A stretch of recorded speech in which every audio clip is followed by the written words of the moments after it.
आपण पहिल्यांदा इंग्रजी मुळाक्षर आणि मराठी मुळाक्षर आणि इंग्रजी मुळाक्षर या दोन्हीचं साम्य घालून आपण स्पेलिंग तयार करायला शिकूया. तर आपण पहिल्यांदा मराठी मुळाक्षराद्वारे इंग्रजीकडे जाऊया.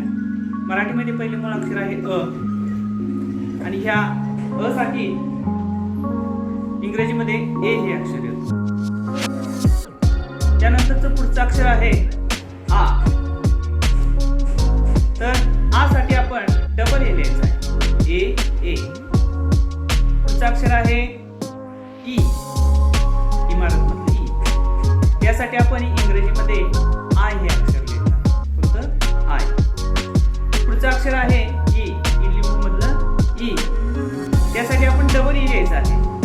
प्रत्येक ठिकाणी आपण प्रत्येक शब्दामध्ये ज्यावेळेला हे ई येईल त्यावेळेला डबल ईच लिहायला पाहिजे असं नाही. आपण हे स्पेलिंग तयार करत असताना आपण ते शिकूया.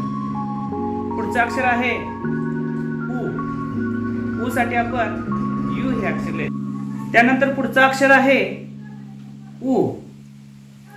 ऊस मधलं ऊ. तर आपण याच्यासाठी डबल ओ लिहायचं आहे. डबल. पुढचं अक्षर आहे ए. ए साठी आपण इंग्रजीमध्ये ई हे अक्षर लिहायचं आहे. ई. पुढचं आहे ऐ. ऐ साठी आपण ए आय हे इंग्रजीमध्ये अक्षर लिहायचं. ए आय. त्याच्या पुढे आहे ओ.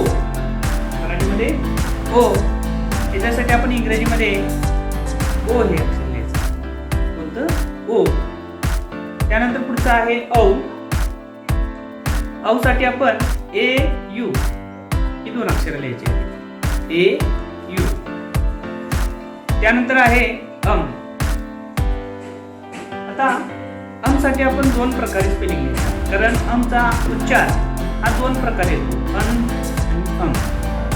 हे प्रत्येक शब्दामध्ये जसं ज्या प्रकारे शब्द असेल त्या प्रकारे त्याचा उच्चार येतो. त्यासाठी आपण ए एन किंवा ए एम जसा उच्चार असेल त्या शब्दामध्ये त्या पद्धतीनं त्याचा आपण स्पेलिंग घ्यायचं. आता आपण पहिल्या भागामध्ये एवढंच.